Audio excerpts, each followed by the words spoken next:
Assalamualaikum warahmatullahi wabarakatuh. Ketemu lagi dengan saya Agung Gunarcito. Kali ini kita masuk ke topik yang kedua, yaitu mengenai analisis laporan keuangan. Sebelum kita sampai ke sana, kita harus tahu dulu bentuk laporan keuangan. Bentuk laporan keuangan, kalau kita melihat di PSAK 1 di paragraf 10 itu ada 6+1 laporan keuangan secara lengkap. Ada financial position, kemudian ada profit loss, kemudian ada equity changes, perubahan ekuitas, kemudian ada cash flow, kemudian ada caleg, kemudian ada comparative information ya. Kemudian juga ada yang terakhir, ada restate, laporan keuangan apabila ada perubahan kebijakan yang akan mengakibatkan retrospective adjustment, maka perlu dilakukan restate laporan keuangan. Jadi bentuk laporan keuangan yang lengkap itu ada 6+1-nya di sini kalau misalnya ada restate laporan keuangan. Hari ini kita akan fokus pada financial position, kemudian profit dan loss, dan nanti comparative information. Kenapa comparative information itu penting? Karena comparative information di sini adalah laporan keuangan itu harus memberikan minimal 2 periode. Jadi setiap laporan keuangan itu ada 2 periode pelaporan. Artinya digunakan untuk melakukan pembandingan. Dan untuk menganalisis sebuah laporan keuangan, kondisi perusahaan, itu kita juga tidak bisa hanya fokus pada 1 tahun laporan saja. Pasti harus ada pembandingnya, trennya seperti apa. Nah, kita butuh comparative information. Sekarang kita akan masuk ke analisis laporan keuangan. Mengapa kita melakukan analisis laporan keuangan? Sebenarnya financial analysis itu akan menyediakan internal tool untuk mengakses mengenai kinerja atau assess performance. Baik itu performance perusahaan secara menyeluruh ataupun juga bisa digunakan untuk mengakses performance dari individu atau divisi. Jadi analisis laporan keuangan ini juga digunakan untuk sebagai alat internal untuk mengakses kinerja perusahaan secara umum atau individu ataupun subdivision atau divisi dari sebuah perusahaan. Kemudian analisis laporan keuangan itu juga digunakan oleh eksternal, yaitu untuk menentukan apakah pihak eksternal tadi, setelah tadi di sini untuk decision making, misalnya untuk kreditor, dia akan memberikan kredit atau tidak, memberikan utang atau tidak. Kemudian untuk investor, apakah dia akan menambah investasinya, membeli saham atau malah menjualnya, menambah atau mengurangi investasinya. Ini di sini. Ini hasil dari analisis laporan keuangan. Bentuk-bentuk bagaimana kita menganalisis laporan keuangan sebenarnya ada berbagai macam jenis bentuk analisis laporan keuangan. Yang pertama adalah analisis Horvath, analisis horizontal dan vertikal. Ini juga sering disebut dengan Horvath di sini. Bukan vertikal horizon ya, tapi di sini analisis horizontal dan analisis vertikal. Analisis horizontal ya, berarti di sini mengadakan perbandingan laporan keuangan untuk beberapa periode. Dan analisis horizontal di sini horizontal. Jadi di sini digunakan untuk menganalisis beberapa periode. Ini contohnya adalah tren untuk mengetahui trennya. Sedangkan kalau vertikal di sini adalah membandingkan di sini membandingkan satu akun terhadap akun yang lainnya dalam 1 tahun.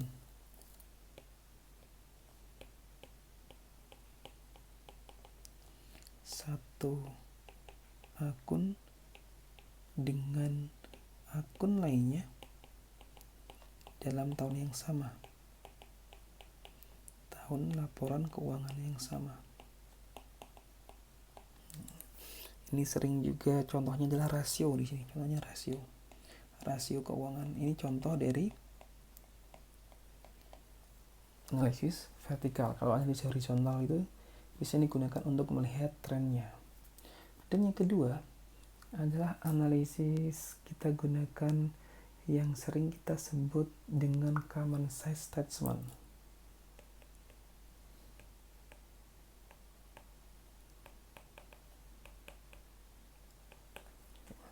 Common sense statement di sini adalah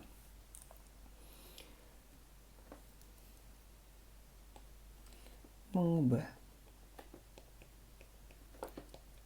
laporan posisi keuangan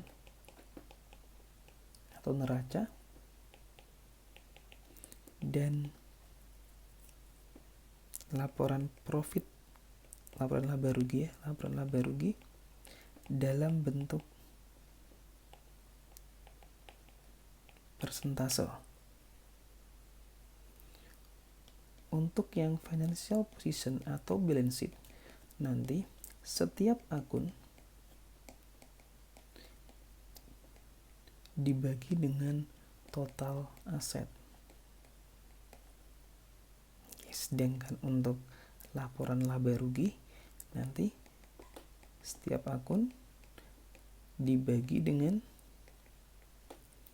penjualannya atau total pendapatannya atau revenue-nya.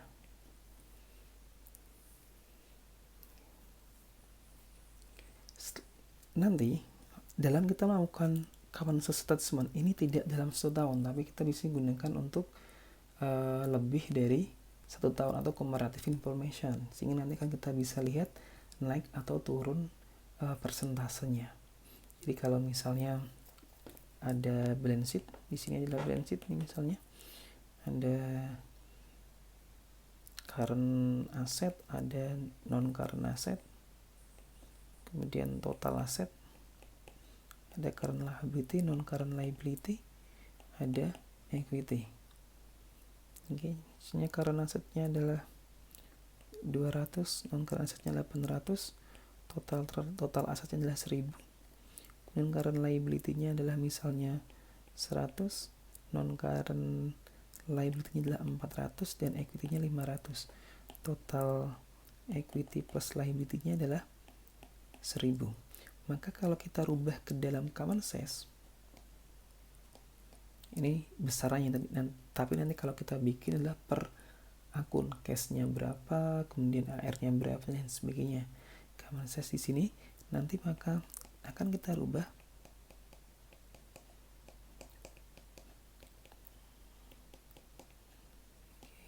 equity, kemudian equity plus liability. Nanti kita akan rubah di sini 200 dibagi dengan 1000, ini pembaginya dibagi dengan 1000, maka di sini nanti adalah 0,2, di sini 0,8, ini 1 karena liability-nya 100 dibagi 1000, 0,1, 400 bagi 1000, 0,4, kemudian equity-nya 0,5, totalnya juga 1. Inilah bentuk dari common sense. Begitu juga nanti dengan profit dan loss, kita baginya dengan total penjualan.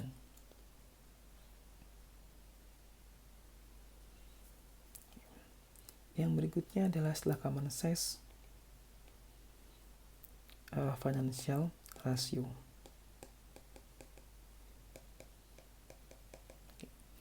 Di financial ratio di sini kita seperti melakukan analisis vertikal, itu membandingkan satu akun atau kelompok akun dengan akun yang lain atau kelompok akun yang lain.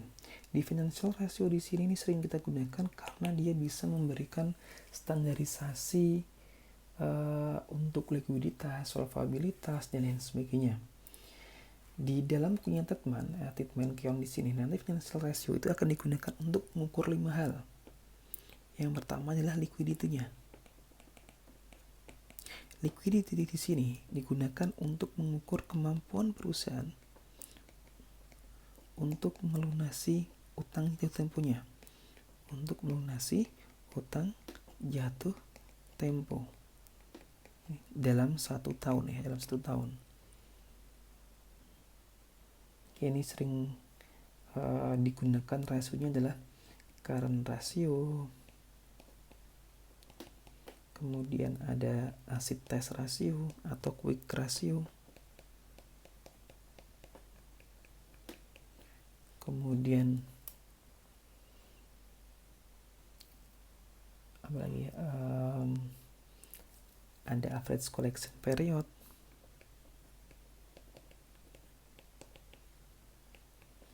kemudian ada account receivable turnover, ada inventory turnover, kemudian ada days sales in inventory.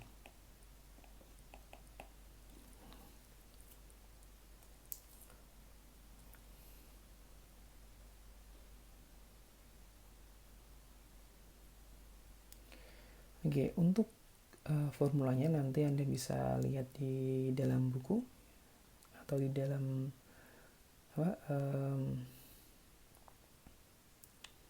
di dalam slide juga sudah ada. Misalnya kalau current ratio itu adalah current asset dibagi dengan current liability, kemudian acid test ratio adalah current asset dikurangi dengan inventory dibagi dengan current liabilities, kemudian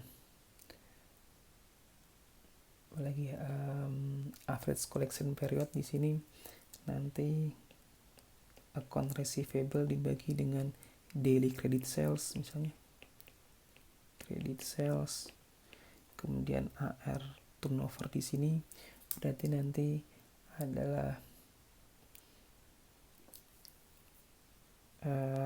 annual credit sales dibagi dengan account receivable inventory turnover. Ini yang sering kebalik, dia pakainya adalah COGS dibagi dengan inventory.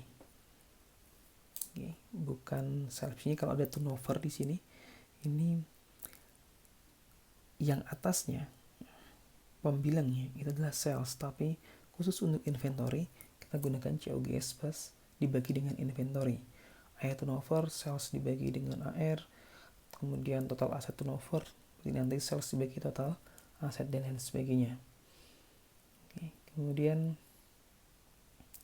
untuk day sales inventory di sini adalah berapa lama, berapa hari sebuah inventory itu akan terjual. Maka di sini nanti 365 hari dibagi dengan inventory turnover. Setelah kita membahas likuiditas, kita akan lihat di capital structure.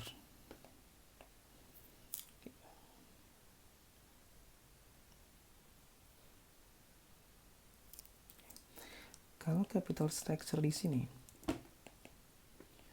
digunakan untuk melihat atau mengevaluasi bagaimana perusahaan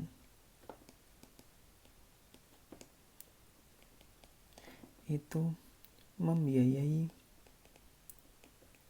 pembelian aset.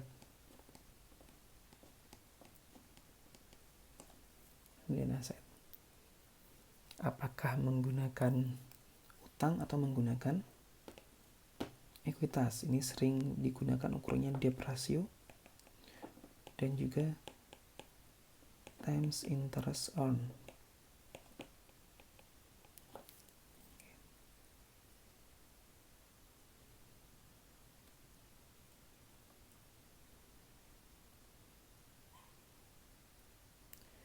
Debt ratio di sini nanti adalah total liabilities dibagi dengan total aset. Sedangkan time interest earned di sini nanti earning before interest, EBIT dibagi dengan interest expense. Oke. Untuk mencari EBIT ya Anda harus tahu bahwa di sini nanti ada sales dikurangi dengan COGS akan ketemu gross profit, dikurangi dengan operating expense nanti akan ketemu dengan EBIT. Nanti EBIT dikurangi dengan interest akan ketemu earning before tax, dikurangi dengan tax akan ketemu net income. Ini yang digunakan adalah yang EBIT di sini sebelum interest and tax. Oke. Kemudian setelah capital structure adalah asset management efisiensi.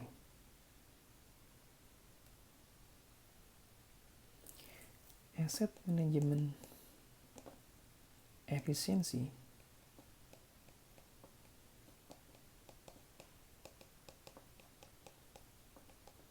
ini mengukur bagaimana perusahaan, bagaimana efektivitas penggunaan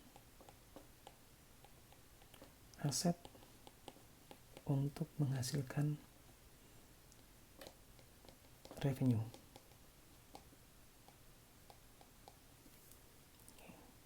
Ukuran yang sering digunakan tadi ada total asset turnover, TATO yang diukur dengan sales dibagi dengan total aset. Kemudian ada juga fixed asset turnover, sales dibagi dengan net fixed asset.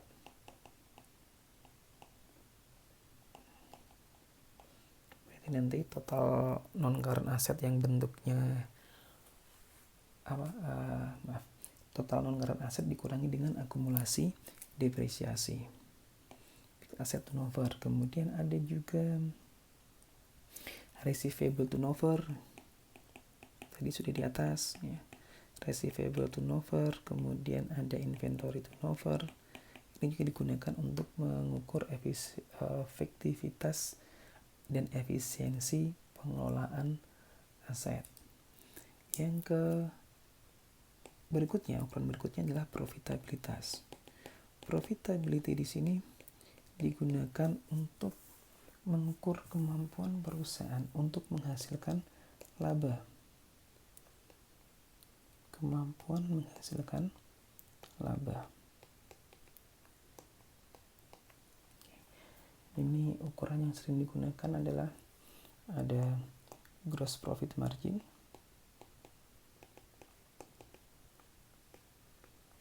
ada profit margin,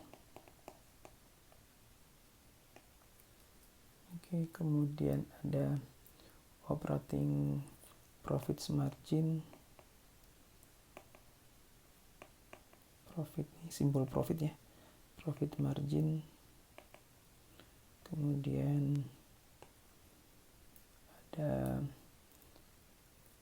return on equity, ada ROI, kemudian ada OROA ya, operating return on asset. Kemudian juga nanti kita bisa menggunakan DuPont analisis.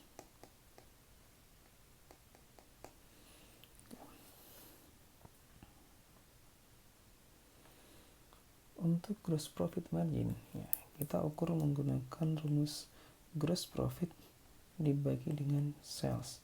Berarti tadi di sini gross profitnya adalah yang ini. Sales dikurangi dengan COGS dibagi dengan sales. profit margin berarti net income dibagi dengan sales. Kemudian operating profit margin. Operating profit margin itu adalah EBIT dibagi dengan sales. Kemudian ROE berarti net income dibagi dengan total likuiditas.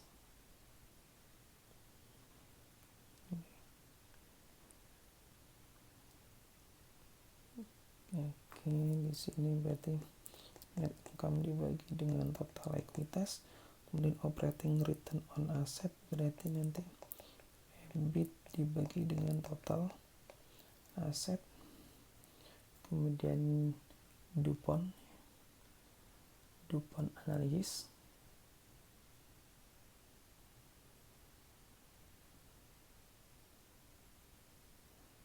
Oke, DuPont analisis. Kita lihat ya. DuPont analisis di sini ini adalah menganalisis profitabilitas melalui 3 ukuran. Ini yaitu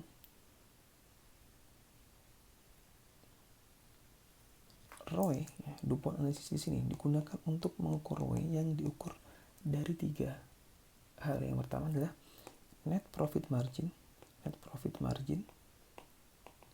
dikalikan dengan total asset turnover dikalikan dengan equity multiplier. Atau kalau kita baca lagi rumusnya, net profit margin adalah net income dibagi dengan sales, sedangkan TATO atau total asset turnover adalah sales dibagi dengan total aset dikalikan dengan equity multiplier, yaitu 1 dikurangi dengan 1 debt ratio. Sehingga di sini nanti ya, saya coret di sini. Pertama, net income dibagi dengan total aset dikalikan 1 dibagi 1 min debt ratio tadi adalah, kalau Anda lihat debt ratio ada di atas ya, debt ratio total liabilitas total debt dibagi dengan total aset. Kalau ini saya pecah lagi kan sama dengan total aset dibagi dengan total aset dikurangi dengan TD per total aset. Aset dikurangi debt adalah equity, sama dengan equity dibagi dengan total aset. Berarti nanti di sini akan menjadi net income dibagi dengan total aset dikalikan 1 dibagi dengan equity dibagi dengan total aset. Nanti di sini akan naik ya. Net income bagi total aset dikalikan dengan total aset dibagi dengan equity. Maka ROE akan ketemu net income dibagi dengan equity. Oke, analisisnya return on equity itu akan dipengaruhi oleh net profit margin, TATO, dan equity multiplier.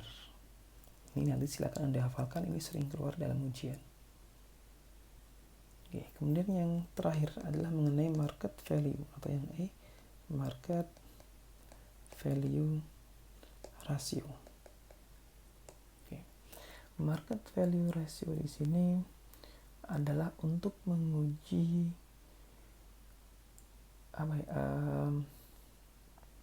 nilai saham di pasar. Ini untuk mengakses nilai saham di pasar. Apakah ada added value atau tidak? Ukuran yang sering digunakan adalah price earning ratio.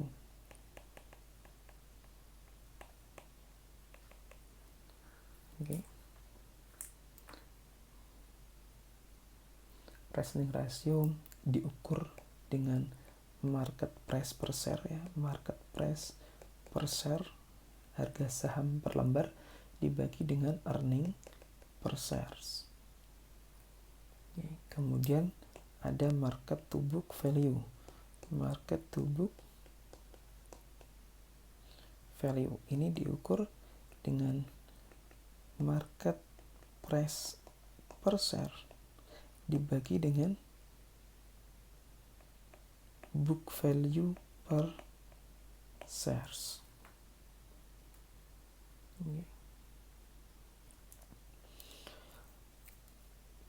Book value per shares itu juga bisa diukur dengan book value per shares. Book value per shares ini diukur dengan common shareholder common shareholder dibagi dengan jumlah outstanding stock.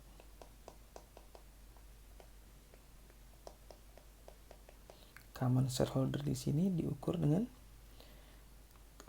total common stock ditambah dengan paid-in capital ditambah dengan return earning. Ini adalah common shareholder. Oke, itu adalah bagaimana kita bisa mengukur atau menganalisis sebuah laporan keuangan. Jadi kita mengenal kinerja itu sering kita ukur dengan laporan laba rugi. Kemudian kalau posisi keuangan, kekayaan, kita menganalisis kekayaan perusahaan itu diukur dari laporan posisi keuangan. Padahal kalau kita menganalisis laporan keuangan, kita harus mengukur dari 5 sudut pandang. Dari profitabilitas, likuiditas, kemudian capital structures, efisiensi, dan market value ratio. Sedangkan untuk yang bab poin berikutnya adalah untuk melihat atau mengevaluasi kondisi perusahaan, maka kita harus bisa dari yang pertama kita menggunakan tren. Jadi kita melihat dari sisi perbandingan internal. Jadi kita hanya melihat naik turun, bertambah penjualan, berkurang penjualan dan lain sebagainya. Kemudian yang kedua adalah, ini yang paling pokok adalah kita bisa membandingkan dengan perusahaan yang lain atau kita melakukan benchmarking. Di sini membandingkan dengan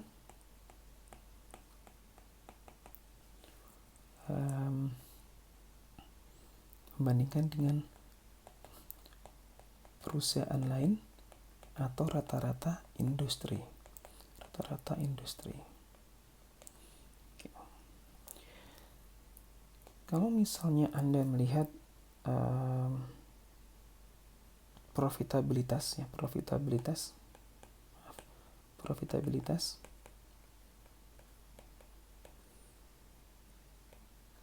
perusahaan A, dia naik 20%, mungkin kita melihat bagus dari sisi internal. Namun dari keseluruhan kita harus bisa membandingkan dengan benchmark kita, perusahaan lain atau rata-rata industri. Kalau misalnya rata-rata industri itu adalah 40%, maka kondisi perusahaan kita sebenarnya tidak bagus walaupun naik 20%. Tapi rata-rata ternyata dia naik 40%, maka perusahaan kita tidak bagus. Bagaimana kita bisa melihat atau mencari benchmark? Benchmark yang sering umum dilakukan adalah menggunakan rata-rata industri sejenis.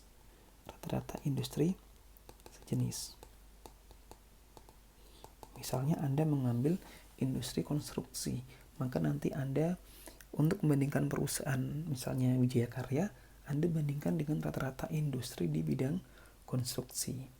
Kalau misalnya susah untuk mencari rata-rata industri, Anda bisa menggunakan pesaing dengan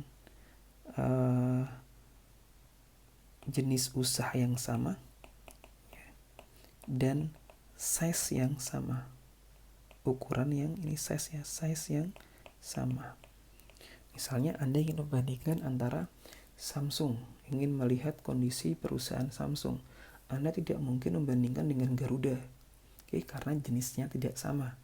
Ataupun Anda tidak mungkin membandingkan antara Samsung dengan misalnya Advan, ya, perusahaan yang sudah gede dengan perusahaan yang ada di Indonesia, perusahaan nasional, kan size-nya tidak sama. Jadi Anda harus membandingkan dengan perusahaan yang sejenis dan juga memiliki size yang sama.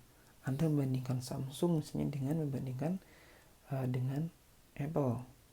Anda membandingkan Samsung dengan membandingkan dengan misalnya LG misalnya. Itu masih jenis yang sama dan size yang sama. Anda membandingkan Wijaya Karya dengan misalnya perusahaan Adikarya, itu masih sama dan size yang sama. Namun Anda tidak bisa membandingkan antara Wijaya Karya dengan perusahaan konstruksi yang kecil-kecilan karena size-nya tidak sama. Oke, saya cukupkan pertemuan yang kedua. Terima kasih.